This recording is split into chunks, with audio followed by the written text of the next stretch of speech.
Welcome to on my channel. आपको समुच्चय की परिभाषा प्रीवियस वीडियो में बता दी गई। वस्तुओं के सुपरिभाषित समूह या संग्रह को समुच्चय कहते हैं। सुपरिभाषित में बताया गया था सुनिश्चित एवं सुस्पष्ट। सुनिश्चित का अर्थ होता है कि उसमें किस नियम गुणधर्म के अकॉर्डिंग उसमें एलिमेंट हैं कि नहीं है। सुस्पष्ट का अर्थ होता है कि दो या दो से अधिक एलिमेंट को केवल एक ही बार लिखते हैं, उसको सुस्पष्ट के अंतर्गत कहेंगे। अब जो है कि अगला टॉपिक है पार्ट 3, समुच्चयों के विभिन्न प्रकार, डिफरेंट टाइप्स ऑफ सेट्स। इसमें कुछ लिखा गया है। पहला है रिक्त समुच्चय। इसको रिक्त समुच्चय को एम्प्टी सेट बोलते हैं, वाइड सेट भी बोलते हैं, नल सेट भी बोलते हैं।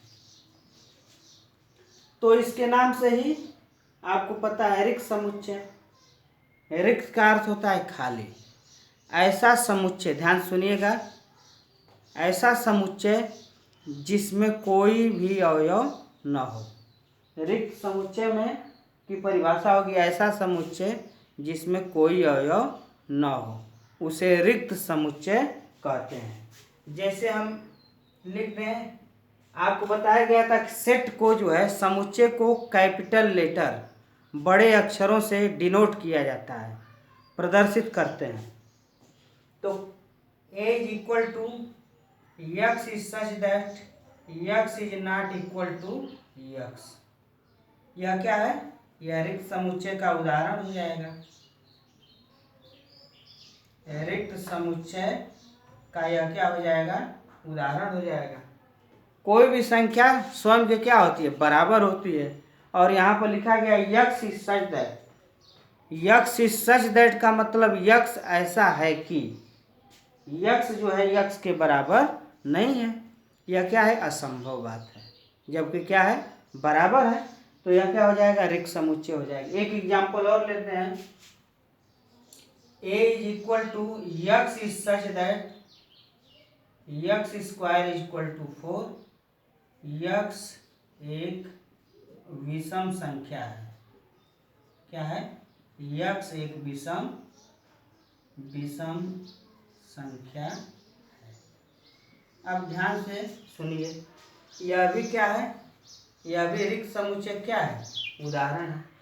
X square is equal to 4, तो x is equal to plus minus 2।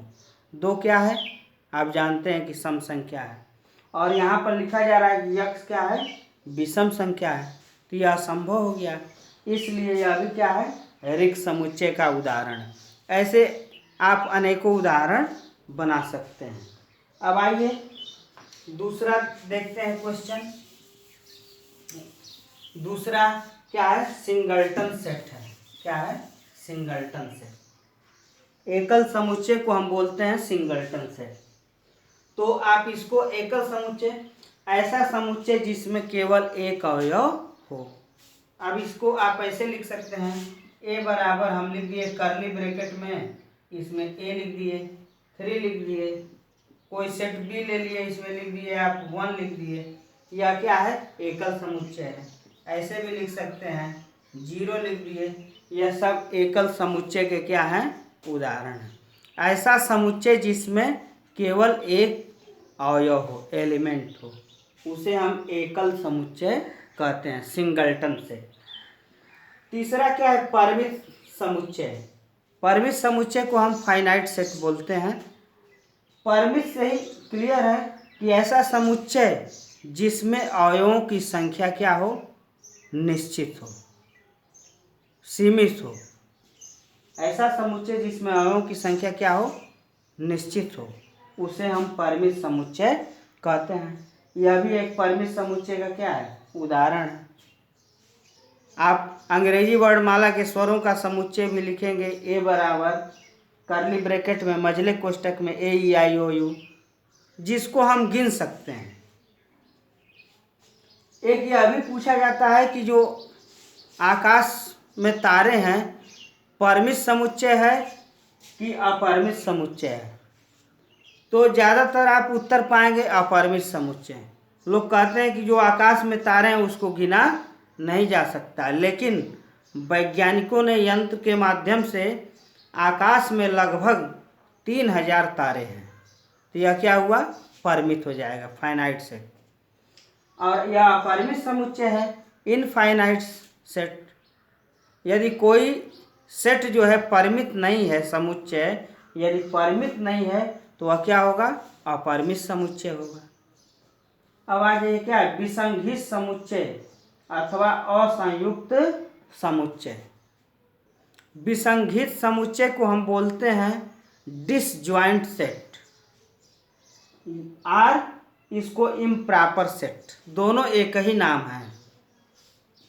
तो विसंगीत समुच्चय की परिभाषा है कि दो या दो से अधिक समुच्चय जिनमें कोई भी अवयव उभयनिष्ठ नहीं होता है, विसंगीत या असंयुक्त समुच्चय कहलाता है।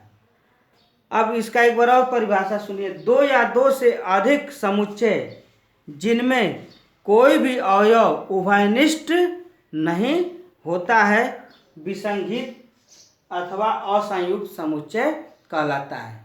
विसंगीत समुच्चय का कोई भी एग्जाम्पल अगर बनाएंगे तो उसका इंटरसेक्शन जो है 5 होना चाहिए, A intersection B is equal to 5। देखिए सेट थियरी में इसको इंटरसेक्शन बोलते हैं, इंटरसेक्शन। इंटरसेक्शन का हिंदी में अर्थ होता है प्रतिच्छेद। कुल मिलाकर यह संकेत समझिएगा, यह सेट थियरी का सिंबल है, प्रतीक है, इंटरसेक्शन इसको बोलते हैं। यदि इसमें कोई भी एलिमेंट कॉमन नहीं होगा तो उसको हम 5 लिखेंगे। अगर ए इंटरसेक्शन बी इसको पढ़ते हैं तो A intersection B is equal to 5 होगा, तो हम कह देंगे कि विसंगीत समुच्चय है।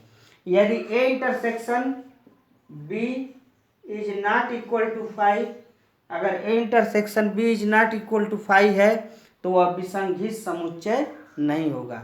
विसंगीत समुच्चय आपसे कोई पूछे तो कुल मिलाकर बात यह है कि दो या दो से अधिक अगर कोई सेट है या समुच्चय है, उसका इंटरसेक्शन 5 होना अनिवार्य है। अगर अनिवार्य होता है तो हम कह सकते हैं कि वह विसंगीत समुच्चय है। तो अगर एक एग्जाम्पल लिया जाए, ए इज इक्वल टू हम लिख दें 1 2, बी इज इक्वल टू लिख दें 3 4, तो आप देख रहे हैं कि यहाँ पर इम्प्लाइज दैट वन प्रदर्शित करता है A intersection B is equal to क्या है, 5।